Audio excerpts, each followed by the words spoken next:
నారా చంద్రబాబు నాయుడు గారి యొక్క జాతకాన్ని ఇప్పటికే చాలా వేదికల మీద నేను చెప్పి ఉన్న వారి యొక్క జన్మ నక్షత్రాన్ని బట్టి రకరకాలైనటువంటి వ్యత్యాసాలు ఉన్న ప్రశ్నాశాస్త్రాన్ని అనుసరించి నేను చెప్పేటువంటి మాట వారిది హస్త నక్షత్రం. వారి జాతకంలో యోగదాయకమైన దశలు ఇవి ఇప్పుడు నడుస్తున్నాయి అనే కంటే ఇబ్బంది కలిగించే దశలు నడుస్తున్నాయి. 2 సంవత్సరాల పర్యంతం నుంచి నేను చెబుతున్నాను. న్యాయపరమైనటువంటి చిక్కులు, ఆరోగ్యపరమైన అంశాల్లో ఏర్పడ్డ ఇబ్బందులు, వీటన్నిటిని ముందుగానే మనం ప్రెడిక్ట్ చేసాం. యాజ్ ఇట్ ఈస్గా గత 2023వ సంవత్సరం చివరి అంకెళ్ళ వారు న్యాయపరమైనటువంటి చట్టపరమైన ఇబ్బందులు ఎదుర్కొన్నారు. ఆరోగ్యపరమైనటువంటి అంశాల్లో ఇబ్బందులు కూడా వచ్చాయి. ఇలాంటి ఆరోగ్య సమస్యలు చంద్రబాబు నాయుడు గారు విదేశాలకు కూడా ఇలాంటి ఆరోగ్య సమస్యల వల్లనే వెళ్ళారు అనేది చాలా మంది టీడీపీ నాయకులు అంటూ ఉన్న మాట ఇంటర్నల్ గా వినిపిస్తోంది. ఇందులో వాస్తవం ఉందంటారా? మీకున్న ఇన్ఫర్మేషన్ ఏంటి? మీరు ఎందుకంటే ఆరోగ్యం గురించి మాట్లాడుతూ ఉన్నారు. That's why I am asking. ఏ వ్యక్తి యొక్క జాతకంలోనైనా ఖచ్చితమైనటువంటి పుట్టిన సమయాన్ని లగ్నం అంటారు. లగ్నం నుండి ద్వితీయ సప్తమ స్థానాలు మారక కారకాలు. మారకం అంటే మరణం. ఎవరి జాతకంలోనైనా మన జాతకంలో సెకండ్ పొజిషన్లో ఉన్నటువంటి అంటే 2వ స్థానంలో ఉన్నటువంటి 7వ స్థానంలో ఉన్నటువంటి గ్రహాలు వాటి యొక్క దశలు అంతర్దశలు వచ్చినప్పుడు మరణ సమానమైన కష్టము లేదా ఆరోగ్యము లేదా ప్రమాదం జరుగుతాయి. వారి యొక్క జాతకంలో నేను పరిశీలించింది ఈ ద్వితీయ సప్తమ స్థానాల్లో ఒక స్థానంలో శని ఉన్నాడు సాటర్న్. అది సుమారు 2003-2004 సమయంలో అలిపిరి ఘాట్లో బాంబ్ బ్లాస్టింగ్ జరిగింది. ప్రాణం నిలిచింది, పదవి పోయింది. సరిగ్గా 10 సంవత్సరాల తర్వాత 2014లో వాళ్ళు అధికారంలోకి వచ్చారు. ఇప్పుడు మళ్ళీ అదే సప్తమ స్థానానికి సంబంధించినటువంటి గ్రహగతులు ఆయన జాతకంలో ఉన్నాయి. కేతు సంబంధమైనటువంటి స్థితి. కేతువు శరీరంలో ఉన్న నాడీ వ్యవస్థల మీద నియంత్రణ ఉంటుంది. రవికి సంబంధించినటువంటి స్థితి కంటి చూపు, చర్మ సంబంధమైనటువంటి విషయాల్లో ఇబ్బందులు వస్తాయి. కేతు సంబంధమైనటువంటి స్థితి శరీరానికి మొత్తం కూడా న్యూరాన్కు సంబంధించినటువంటి వ్యవస్థ మొత్తం కూడా మెదడుని మనం చెప్పుకుంటూ ఉంటాం. మస్తిష్కము, మెదడు లేదా శరీరానికి నాడీ వ్యవస్థకు సంబంధించిన ఆరోగ్యపరమైనటువంటి అంశాలు ఏవైనా వారిని ఇబ్బంది పెట్టచ్చు. అంటే నేను వారి యొక్క జాతకంలో ఉన్న ఇబ్బందిని చెప్తున్నాను తప్ప మాన్యశ్రీ మాజీ ముఖ్యమంత్రి వర్యులు చంద్రబాబు నాయుడు గారి యొక్క నేతృత్వంలో మన ఉభయ తెలుగు రాష్ట్రాల్లో చాలా అభివృద్ధికరమైనటువంటి పరిస్థితులు ఉన్నాయి. సైబరాబాద్ అంటే మనం చంద్రబాబు నాయుడు గారిని గుర్తు చేసుకుంటాం. కానీ నేను చెప్పబోయేటువంటి విషయం సంచలనం కోసం చెప్పట్లేదు. అటువంటి గొప్ప నేతను కాపాడుకునేటువంటి ప్రయత్నం కోసం నేను చెప్తున్నాను. 2027 లేదా 2028లో దీన్ని మించినటువంటి తీవ్రమైనటువంటి ఇబ్బందిని వారి జాతకంలో ఎదుర్కొనేటువంటి అవకాశం ఉంది. ఇది ఆరోగ్యపరమైనటువంటి అంశాల్లో తీవ్రమైనటువంటి సమస్యగా పరిగణించవచ్చు. అటువంటి చాలా క్లిష్టమైనటువంటి సందర్భం వారి యొక్క జాతకంలో రాబోతుంది. కాబట్టి కేతు సంబంధమైన లేదా తాంత్రిక విధానంలో గణపతికి సంబంధించిన విశేషవంతమైనటువంటి క్రతువులు కూడా ఇప్పటికీ కొన్నిటిని సోషల్ మీడియా ద్వారా కొంతమందికి నేను ఇప్పుడే వాటిని చెప్పి ఉన్నాను. మళ్ళీ మన వ్యవస్థ ద్వారా కూడా మన క్యూబ్ టీవీ నుంచి కూడా నేను వారికి చెప్తూ ఉన్నాను. వారి జాతకంలో కొన్ని ఇబ్బందికరమైన దశలు నడుస్తున్నాయి. ఇది వాస్తవం. కానీ జగన్మోహన్ రెడ్డి గారి యొక్క జాతకంలో ఈ పంచగ్రహ కూటమి వల్ల దేవగురు బృహస్పతి వ్యయంలో ఉన్నప్పటికీ కూడా మాయాకారకుడైనటువంటి రాహు మాత్రం యోగిస్తున్నాడు. There is a chance to again will Jagan. ఆయన రావటానికి ఒకే ఒక ప్రాధాన్యతగా ఈ రాహు సంబంధమైనటువంటి స్థితి ఉంది. ఒకవేళ జ్యోతిష్యపరమైనటువంటి పరిభాషలో శ్రవణ నక్షత్ర జాతకులైనటువంటి పవన్ కళ్యాణ్ గారు, చంద్రబాబు నాయుడు గారు, జగన్మోహన్ రెడ్డి గారి యొక్క జాతకాలను అన్నీ పరిశీలించి ఏ విధమైనటువంటి పరిస్థితులు ఉన్నాయని మనం అంచనా వేస్తే వై నాట్ 175 అని ముందుకు వెళుతున్నటువంటి జగన్మోహన్ రెడ్డి గారికి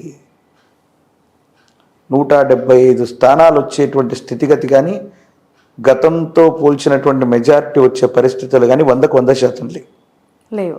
కనీసం బోటాబోటీ మెజారిటీతో తమ ప్రభుత్వం గద్దెనెక్కటం కూడా కష్టంగా ఉన్న సందర్భం ఇది.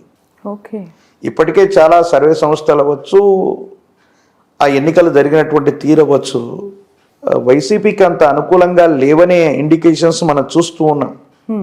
అలాగని టీడీపీ కూడా బలంగా లేదన్నటువంటి వాదనలు కూడా ఉన్నాయి.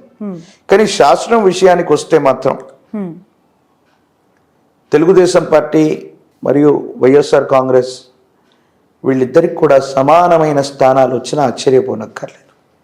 అంత టఫ్ సిచ్యువేషన్. 70 స్థానాలకు అటు ఇటుగా, 70 నుండి 80 స్థానాలకు అటు ఇటుగా తెలుగుదేశం పార్టీ ఉంటుందంటారా ప్రజల యొక్క దట్టు ఏపీ గురించి మాట్లాడుతున్నాం. They are very clear on what they want. And ప్రతి ఒక్కరు కూడా ఇప్పుడు గతం ఎన్నికల ఒకసారి ఆ పోలింగ్ పర్సెప్షన్స్ మనం చూస్తే కనుక వాళ్ళు ఇవ్వాల్సిన మెజారిటీ చాలా గట్టిగానే ఇచ్చారు తీర్పు. ఎప్పుడు కూడా చంద్రబాబు గారికి ఇచ్చినా, జగన్ గారికి ఇచ్చినా, ఎవరికి ఇచ్చినా కూడా 2009 ఎన్నికల్లో మహాకూటమి ఏర్పడ్డటువంటి సందర్భంలో తెలుగుదేశం, టీఆర్ఎస్, కమ్యూనిస్టు పార్టీలు కొన్ని, ప్రజారాజ్యం మరోవైపు ఇవన్నీ కలిసి పోటీ చేసిన సందర్భంలో బోటాబోటీ కనీస మెజారిటీతోనే వైఎస్ రాజశేఖర రెడ్డి గారు మళ్ళీ గవర్నమెంట్లోకి వచ్చిన సంగతి మనకు తెలుసు. ఇప్పుడు అదే రిపీట్ అవ్వచ్చా? అలాగని కాదు, కానీ తెలుగుదేశం మరియు వైసీపీకి సమానమైనటువంటి సీట్స్ వచ్చి బీజేపీ మరియు జనసేన వాళ్లతో మిత్రకూటమిగా ఉన్నప్పటికీ నేను చెప్తున్న అంశం ఏంటంటే మిత్రకూటమిగా ఉన్నటువంటి జనసేన మరియు బీజేపీకి 10-15 స్థానాలు వచ్చి వాళ్ళు కీలకమవటం, కేంద్రానికి సంబంధించినటువంటి పరిస్థితుల వల్ల ఈ కూటమిలో కూడా ఏవైనా ఇబ్బందులు ఏర్పడటం, అంటే మిత్రకూటమిగా ఉన్న వీళ్ళు కూడా విడిపడేటువంటి పరిస్థితులు రావటం, ఇది ఖచ్చితంగా జరుగుతుంది. ఎందుకంటే దీన్ని క్రోధినామ సంవత్సరంగా ఈ సంవత్సరానికి పేరు. అసలు క్రోధినామ సంవత్సరం అంటే అర్థం ఏంటంటే అన్యోన్యకరంగా ఉన్నటువంటి దంపతులు సైతం విడిపడేటువంటి అపోహల అపార్థాలు వచ్చే సంవత్సరం ఇది. Oh my god. ఇక రాజకీయ నాయకులకి ప్రతి చిన్న విషయానికి అనుమానాలు ఉంటాయి, అపోహలు ఉంటాయి, ఇబ్బందులు ఉంటాయి. నా ప్రిడిక్షన్ ప్రకారంగా వైఎస్ జగన్మోహన్ రెడ్డి గారు బోటాబోటీ మెజారిటీతో గెలవటానికి ఒక అవకాశం ఉంది. ఒకవేళ ఈ పంచగ్రహ కూటమిలో ఈ స్థితిగతుల వల్ల అది సాధ్యపడట్లేదు అంటే కూటమిలో ఉన్నటువంటి ఇతరత్ర అన్ని జాతకాలు పరిశీలిస్తే శ్రవణ నక్షత్రం మకర రాశిలో ఉన్నటువంటి పవన్ కళ్యాణ్ గారి యొక్క జాతకంలో రాజయోగం ఉంది. అమాత్యుడు మంత్రి, అది కేంద్ర స్థాయి మంత్రియా అమాత్యుడా, ఆ స్థాయికి ఆయన వెళ్ళగలిగినటువంటి స్థితిగతులు అయితే సుస్పష్టంగా కనపడుతూ ఉన్నాయి. అది వెంటనే సమీపమైన భవిష్యత్తులో, ఈ రోజుని కాదు కానీ సమీప భవిష్యత్తులో ఎప్పుడైనా కూడా అది జరిగేటువంటి సంభావ్యత ఉంది. ఆ విధంగానైతే ఉంది. నేను అనుకోవటం తప్పనిసరిగా వైఎస్ జగన్మోహన్ రెడ్డి గారి యొక్క జాతకంలోని దేవగురువు అయినటువంటి బృహస్పతి బలం లేకపోవటం వల్ల ఇన్ని రకాలైన ఇబ్బందుల్ని, ఈ సమస్యలని ఎదుర్కొంటూ ఉన్నారు. 175కు 175 స్థానాలని కానీ, గతంలో వచ్చిన 151 ప్లస్ మిగతా వాళ్ళు కానీ ఈ సంఖ్యను చేరుకోవటం అన్నటువంటిది దాదాపు అసాధ్యం. మాన్యశ్రీ ముఖ్యమంత్రి వర్యులు గతం కంటే ఎక్కువ స్థానాలని మనం గెలవబోతున్నట్టుగా వారు చెప్పారు. కానీ జ్యోతిష్యపరమైనటువంటి పరిభాషతో సహా దేశ కాలమాన పరిస్థితులను బట్టి చూస్తే అంత సానుకూలవంతమైనటువంటి స్థితిగతి వచ్చేటువంటి పరిస్థితి కనిపించట్లేదు. ఎవరు గెలిచినా ప్రతిపక్షంలో ఉన్న వాళ్ళకి 80 సీట్లు, అధికార పక్షంలో ఉన్నటువంటి వాళ్లకు 90 లేదా 90 స్థానాల పైన అన్నట్టుగానే ఈ పరిస్థితి ఉండబోతుంది. అక్కడ ప్రతిపక్షం, అధికార పక్షం ఏవైనా కూడా సమానంగా ఉండేటువంటి పరిస్థితులతో పాటు ఇది కేవలం 3 లేదా 3 సంవత్సరాలకు పైబడ్డ కాలం మాత్రమే ఈ ప్రభుత్వ వ్యవస్థలు ఉండబోతున్నాయి. ఇది కూడా జరగబోతోంది. ఓకే, అంటే మామూలుగా 5 ఏళ్ళు కదా ఏ ప్రభుత్వం అయినా కూడా, మీరేంటి 3-3.5 ఏళ్ళు అంటున్నారు, ఎలా? అంటే రాబోయేటువంటి సంవత్సరాలకు సంబంధించినటువంటి గ్రహ గోచార పరిస్థితుల్ని ఒకవైపు తీసుకున్న దేశంలో జరిగేటువంటి మరికొన్ని మార్పులు చూస్తే 1 నేషన్ 1 ఎలక్షన్, ఎస్ ఎగ్జాక్ట్లీ అది కూడా అయి ఉండొచ్చు. 1 నేషన్ 1 ఎలక్షన్లో రాబోయే 2.5 సంవత్సరానికే మళ్ళీ ఎన్నికలు వచ్చేటువంటి అవకాశం కూడా తప్పకుండా ఉంటుంది. ప్రత్యేకించి జగన్మోహన్ రెడ్డి గారి యొక్క జాతకం, ఇందాక మనం చెప్పుకున్నటువంటి నారా చంద్రబాబు నాయుడు గారి యొక్క జాతకంలో ఖచ్చితంగా 3 ఏళ్లలో కొన్ని ఇలాంటి ఇబ్బందులు, ప్రత్యేకించి చంద్రబాబు నాయుడు గారి యొక్క జాతకంలో చాలా ఇబ్బందికరమైనటువంటి స్థితిగతులు, ఒకవేళ వారి నేతృత్వంలో ప్రభుత్వం ఏర్పడకపోయినా ఒక అస్థిరమైనటువంటి స్థితిగతి ఏర్పడడానికి కమింగ్ 3 yearsలో ఎవరి వల్ల ఇష్యూస్ జరగవచ్చు అంటారు కూటమికి సంబంధించినటువంటి పరిస్థితుల్లో చంద్రబాబు నాయుడు గారి యొక్క జాతకంలో ఉన్నటువంటి ఆరోగ్యపరమైనటువంటి అంశాలు, ఇతరత్ర స్థితిగతుల వల్ల వాళ్ళు గనక వాళ్ళ యొక్క పార్టీ కావచ్చు, వాళ్ళకు సంబంధించిన వ్యవస్థ కావచ్చు, వేరొక వ్యక్తిని అధ్యక్షుడిగా ప్రకటించటం వల్ల చంద్రబాబు నాయుడు గారు లేదా తెలుగుదేశం పార్టీ వల్లే వాళ్ళు తీసుకున్నటువంటి నిర్ణయాన్ని మిగతా కూటమిలో ఉన్నటువంటి వ్యక్తులు హర్షించకపోవటం వల్ల వాళ్ళ మధ్య ఇబ్బంది ఏర్పడేటువంటి అవకాశం ఉంది. ప్రత్యేకించి బ్రహ్మంగారి కాలజ్ఞానంలో ఒక గొప్ప మాట ఉంటుంది. 2 అక్షరముల పేరున్నవాడు దేశాన్ని పెక్కేండ్లు పరిపాలించాను. పండిత్ జవహర్లాల్ నెహ్రూ గారు 2 అక్షరాలు. వారు 16 సంవత్సరాల పాటు నిర్విరామంగా వారు ప్రధానమంత్రిగా ఉన్నారు.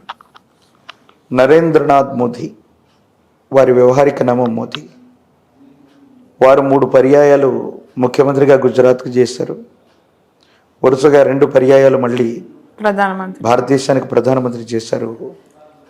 ఆ లెక్క ప్రకారం అనురాధ నక్షత్రం వృశ్చిక రాశిలో అర్ధాష్టమ శని ప్రభావం ఉన్నప్పటికీ కూడా గురుదేవుల యొక్క కాలజ్ఞానాన్ని ప్రెడిక్ట్ చేస్తే మోదీ గారు సులభంగా అధికారంలోకి రాలేకపోయినా ఇలాంటి పార్టీలకు సంబంధించినటువంటి కూటమి చేత మళ్ళీ అధికారయుక్తమైనటువంటి స్థానంలో ఉండాలి. కాబట్టి ఏ ప్రాంతీయ పార్టీనైనా దూరం చేసుకునేటువంటి పరిస్థితి లేదు. కాబట్టి మోదీ గారి యొక్క నేతృత్వంలోని బీజేపీ లేదా వారి యొక్క మిత్రకూటమైనటువంటి జనసేన, గత ఇంటర్వ్యూలో మనం చెప్పుకున్నాం, వైసీపీ కూడా సపోర్ట్ చేసేటువంటి అవకాశాలు లేకపోలేదు.